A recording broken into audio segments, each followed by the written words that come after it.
नरक में अपनी बेटी की शादी में कर दी। इतना नालायक है दामाद ने मेरा कि मेरी बेटी का तो ध्यान ही नहीं रखता है। नाश हो जाए उस अगुआ का जो मुझे फंसा करके मेरी बेटी का शादी करवा दिया। बहुत सोच समझ के शादी तो करना ही चाहिए। क्या करे, विनाश काले विपरीत बुद्धि होता है। अगर समझ लो उस घर में काम करके बेरोजगार हो ना, तब तो समझ लो जीवन और भी नरक हो जाता है। वो उस कमाने वाले पे आश्रित हो जाएगा जो रोजगार होगा, जो नौकरी करता रहेगा। अब उसका खर्चा चलाओ भाई।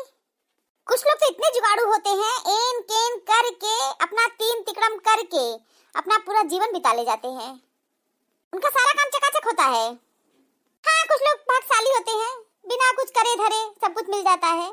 खैर छोड़ो, मेरी तो राम कहानी कभी खत्म ही नहीं होगी। और तुम्हारी बेटी का क्या हाल है? नहीं, मेरी बेटी अच्छे से है। ताकि शुरू में मेरी बेटी अंडरस्टैंडिंग नहीं कर पा रही थी और कंप्रोमाइज करने को भी तैयार नहीं थी।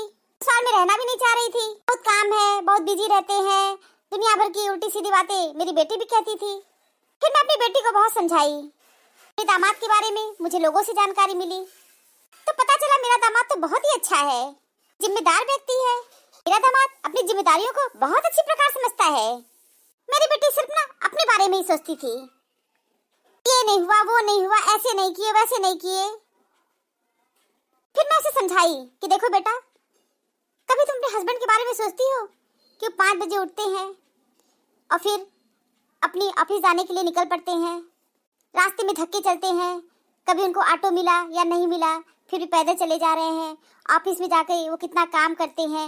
हो सकता है ऑफिस में भी वो टॉर्चर होते हो सकता है कि ऑफिस में इतना ज्यादा काम हो, काम के प्रेशर से लंच भी न कर पाए हो, ट्रेन में, बस में या मेट्रो में धक्के खाकर आना, बच्चों के लिए कपड़े भी ले आना, पैसा नहीं भी है तो अपने दोस्त से मांग लेना और घर के जरूरत के सामान को भी ले आना। थका हारा व्यक्ति घर आता है और फिर तुम भी लड़ने लगी। उसका मूड और खराब हो गया। वहाँ भी चुप रहा, भी नहीं बोला। हर तो उसका मूड खराब है ही, घर में पत्नी भी लड़ रही है और मूड खराब हो गया। तो बंदा बिना खाए सो जाता है। मेरी बेटी सन अपने पति की इन परेशानियों को समझ भी नहीं पा रही थी, मैं जानने की कोशिश कर रही थी तो उतना समझना तो दूर की बात है।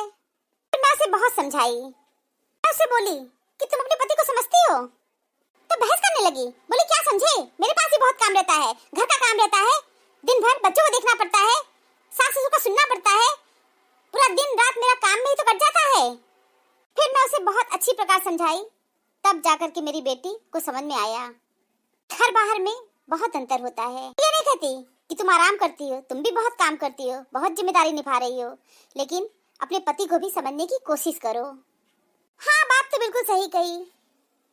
एक पुरुष को भी बहुत स्ट्रगल तो करना ही पड़ता है, बिना स्ट्रगल किए कुछ मिलना संभव भी नहीं है। घर बाहर दोनों जिम्मेदारियों को पूरा करना होता है। ऑफिस में चिक चिक करना, सबको बैलेंस में लेना, सबके साथ काम करना, वास्तव में ये सब बहुत डिफिकल्ट कार्य है। बिल्कुल सही बोली। हम सभी को भी, पुरुषों को भी समझना बहुत जरूरी है। उनकी फीलिंग को, उनके कामों को हमेशा हमको संज्ञान में लेना चाहिए। अक्सर महिलाएं एक तरफा सिर्फ अपने बारे में ही सोचा करती हैं, लेकिन मेरा दामाद बहुत नालायक है, बहुत ज्यादा नालायक। अपनी जिम्मेदारी को तो समझता ही नहीं है। मेरी बेटी ना कमाती ना तो उसका जीवन एकदम नरक बन जाता। मेरा दामाद तो इतना चिकट है कि उतना ही पैसा देता है एक जीने के लिए, बस जीने के लिए देता है। क्या है ना, जब किसी को तोड़ना है तो उसको अर्थ से तोड़ दो। तो मेरा दामाद सबसे पहले मेरी बेटी को अर्थ से तोड़ दिया। लाख कमियां हैं पति में, लेकिन मेरी बेटी झेल रही है। झेल क्या रही है, भोग रही है, समझ लो। मेरी बेटी दामाद से कहीं ज्यादा पढ़ी लिखी है, बहुत ज्यादा पढ़ी लिखी है, लेकिन भाग्य अच्छा नहीं है, डेस्टिनी अच्छी नहीं है, नहीं रख पाया जॉब कायदे का। एक टेम्पररी जॉब कर रही है, अपनी शौक, अपनी इच्छाओं को अपनी सैलरी से पूरा करती है। और दामाद तो बस उतना ही देता है, समझ लो कि बस जीने के लिए, कि व्यक्ति जीवित रहे, सांस चले, बस उतना ही देता है। इसके अंदर ना संस्कार नाम की तो कोई चीज ही नहीं है। तो क्या अपने दामाद को कभी आप समझाई नहीं? अरे बाप रे बाप, उसको कोई समझा सकता है? बाप रे बाप, उसको समझाना पत्थर से अपना खोपड़ी फोड़ना। उसको आज तक कोई समझा नहीं पाया, अच्छे अच्छे को किनारे कर दिया। उसको कोई समझा नहीं सकता है। लाखों कमियां मेरी बेटी का गिना देगा, लाखों कमियां। आज तक वो मेरी बेटी में कोई अच्छाई ही नहीं देख पाया। ही काम है उसके अंदर मेरी बेटी में सिर्फ कमियां ढूंढना, कमियां ढूंढना। मेरी बेटी सही बोलती है ना, उस पे भी बहस करने लगता है, उसकी सही बात को भी नहीं सुनता है।